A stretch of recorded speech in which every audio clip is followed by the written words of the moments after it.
Bismillah ar-Rahman ar-Rahim. This is Salim Akhtar Malik, your host at the Observation Post channel. On this channel, I discuss with you issues of national and international importance, defense matters, important events from military history, military technology, and any other important issue which needs to be discussed. I would request you to please give your views and comments to my talk. I hold your views and comments very important to me because these help me in fine-tuning my subsequent talks and in calibrating my talks.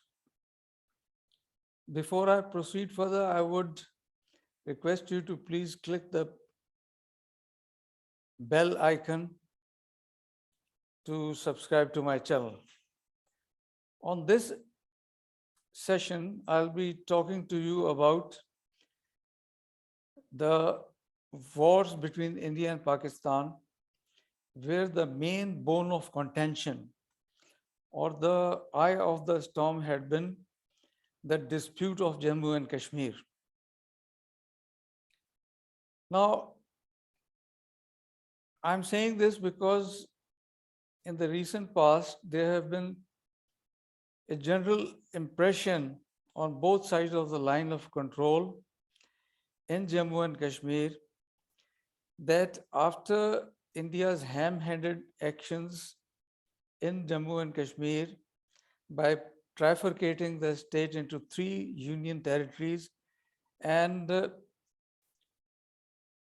dismissing the erstwhile special status of Jammu and Kashmir. In response to these Indian ham-handed actions, Pakistani government and and all those who are in the corridors of power have done nothing except firing verbal fusillades to condemn the Indian aggression or Indian ham-handed actions. Now they say that when I say, now they say, I mean the people of Azad Jammu and Kashmir as well as the people of Indian held Kashmir. In general, the people of Kashmir living on both sides of the line of control. They say that Pakistan having exhausted and even the people of Jammu and Kashmir having exhausted all the options for an honorable and amicable solution to the Jammu and Kashmir dispute, the only option left is to go to war with India and attack India. Now, in the past, Pakistan had gone to war, that is a conventional war with India twice. In 1947-48 and in 1965. We can stretch this statement to say that Pakistan and India also went to war over Jammu and Kashmir in 1971, but the 1971 war was essentially an extension or a corollary of the previous 2 wars, particularly the 1965 war. And in 71, whereas the main dispute between India and Pakistan remained the Jammu and Kashmir dispute, the war arena had shifted to East Pakistan, and the major war was fought in the eastern sector. As I said, Pakistan had gone to war with India over Jammu and Kashmir in 1947-48, which we call the First Kashmir War, and then in 1965. As a result of the 1947-48 war, which culminated in a UN brokered ceasefire, which was requested by India, that ceasefire took place in 1949. As a result of this war, Pakistan managed to liberate 1/3 of the erstwhile princely state of Jammu and Kashmir. Now, this included the sliver of territory called Azad Jammu and Kashmir, which is essentially a mountain barrier that separates Pakistan's Punjab from the Indian held Jammu and Kashmir. Besides Azad Jammu and Kashmir, Pakistan also liberated, or Pakistani supported fighters liberated Gilgit-Baltistan region to the extreme north. And it is a huge area, and it is like a plug. I had been saying this, it is like a plug which prevents India from expanding into Afghanistan and thence onward towards Central Asia. So together, these two areas, that is Azad Jammu and Kashmir and Gilgit-Baltistan, form 1/3 of the erstwhile princely state of Jammu and Kashmir. Almost 1/3 has gone to China. When China in 1962 and prior to that also captured the Aksai Chin Plateau, which is to the east of Ladakh, and the remaining almost half is with India. So in actually speaking, India and Pakistan hold almost equal territories of the princely state of Jammu and Kashmir.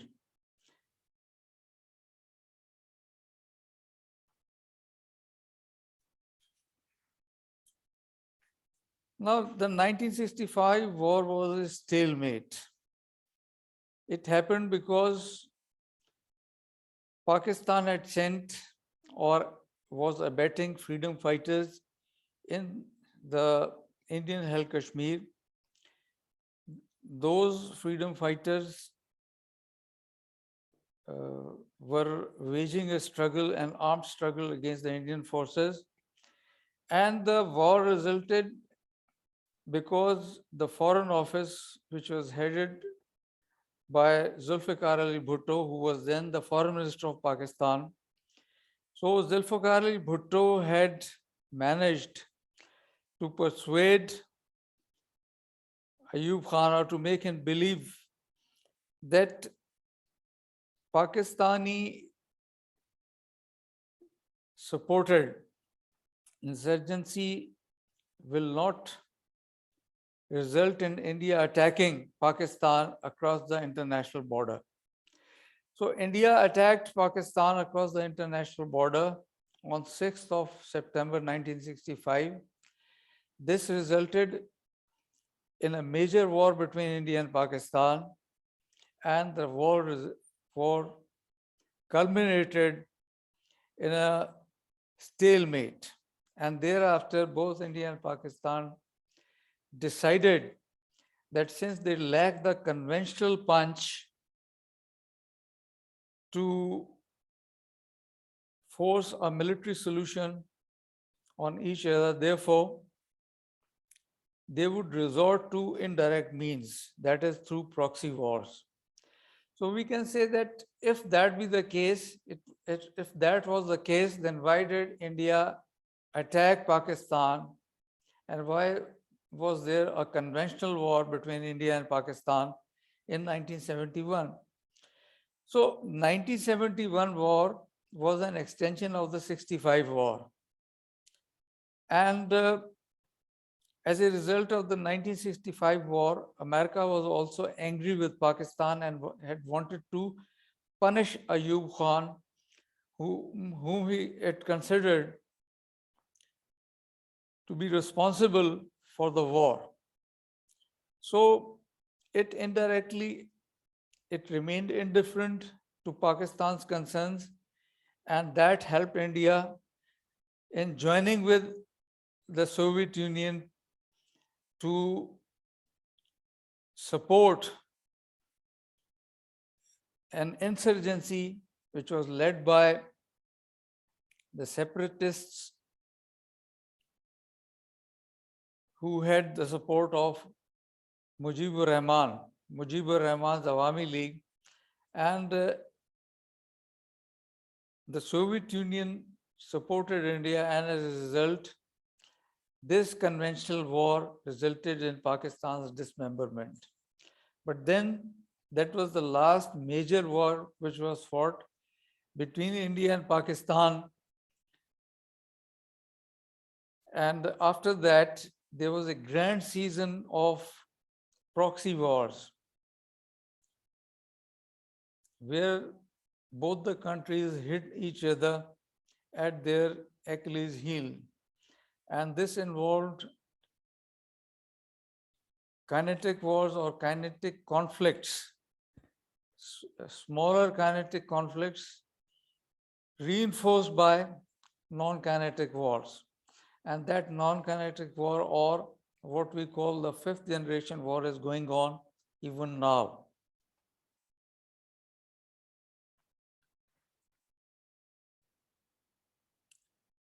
So after this 71 war, the first major conflict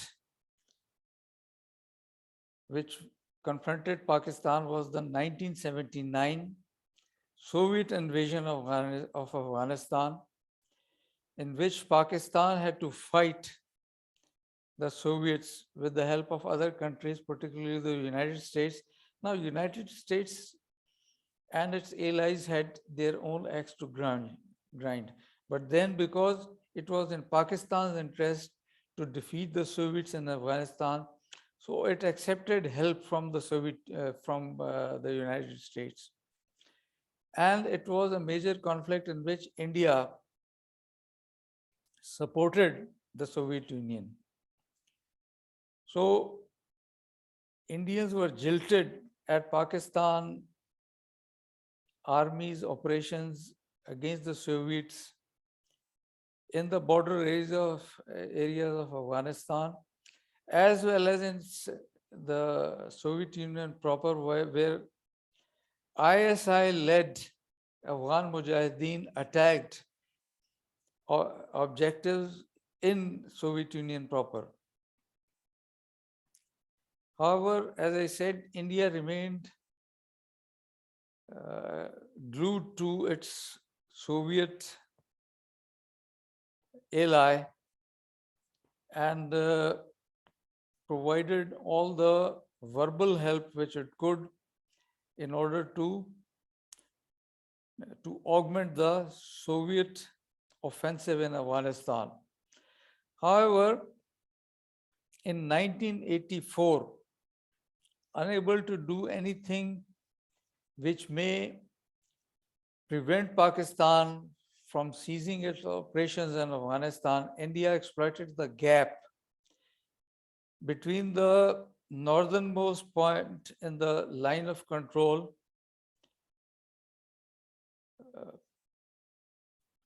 between India and Pakistan in the Jammu and Kashmir region, and the Karakoram Tract, which was under or still under China's control. So India exploited this gap and in a covert operation captured Siachen Glacier, which was then in no man's land. So Pakistan responded by supporting the Sikh insurgency or Khalistan insurgency in 1984. In 1984, India had captured or occupied the Siachen Glacier, and in 1984 also, Pakistan supported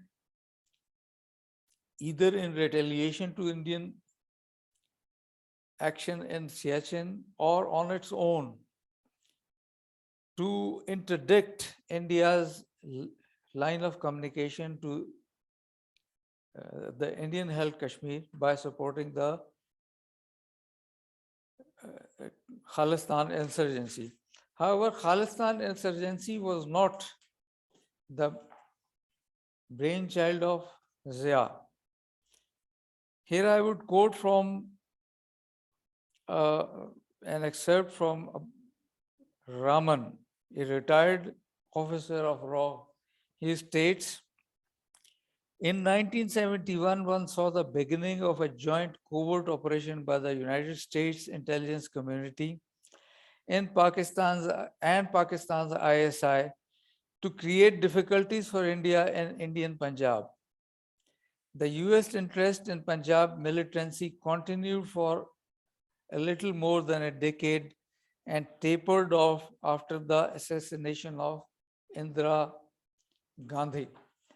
So, according to the raw official, the Khalistan insurgency was not started in 1984, but in the wake of the 1971 war. However, it gained momentum in 1984 as a result of the heightened tension that existed between India and Pakistan at that time. So, the main bone of contention or the eye of the storm, as I said, remained Jammu and Kashmir. But the battle arenas and the battlegrounds had shifted to the periphery of Jammu and Kashmir and even to distant lands. Now, during all this period, both India and Pakistan tried to grab any low-hanging fruit which offered itself. And that happened when, as a result of the alienation of the Kashmiri people from the Indian occupation forces, the Kashmiris started a renewed insurgency in early 1990s. So that was the period when Pakistan again supported the Kashmiris actively. So these, I keep repeating, these were the wars, whether kinetic or non-kinetic, which India and Pakistan had been fighting over Kashmir in other areas, that is in other regions.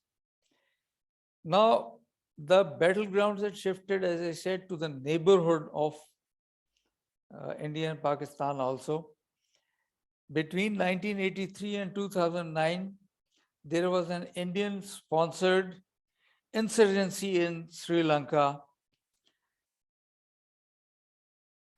And Pakistan supported the Sri Lankan government by providing high-tech military equipment as well as arms and ammunition to the Sri Lankan army.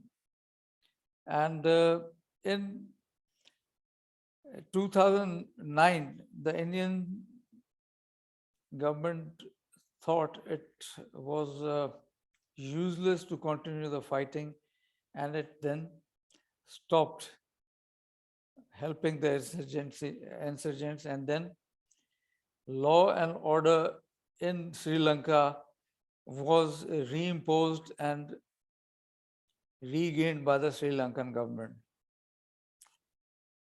In Afghanistan and Iran, India is trying to, or has been trying to, outflank Pakistan. Now, during the period when America invaded the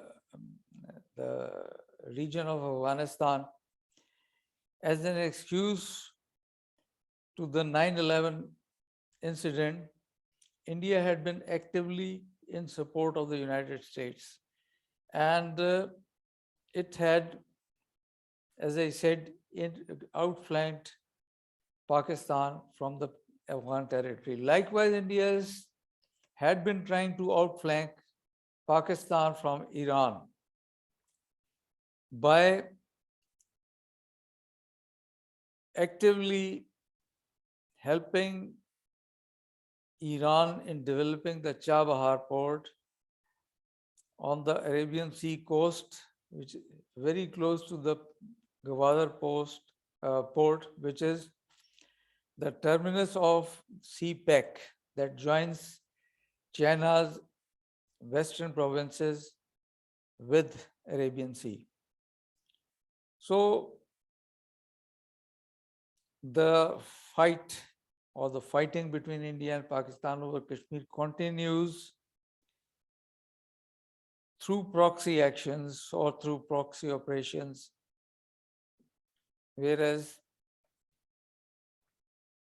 the main battleground has not remained the territory of Jammu and Kashmir, but on the periphery, it has shifted on the periphery of Kashmir or on foreign lands.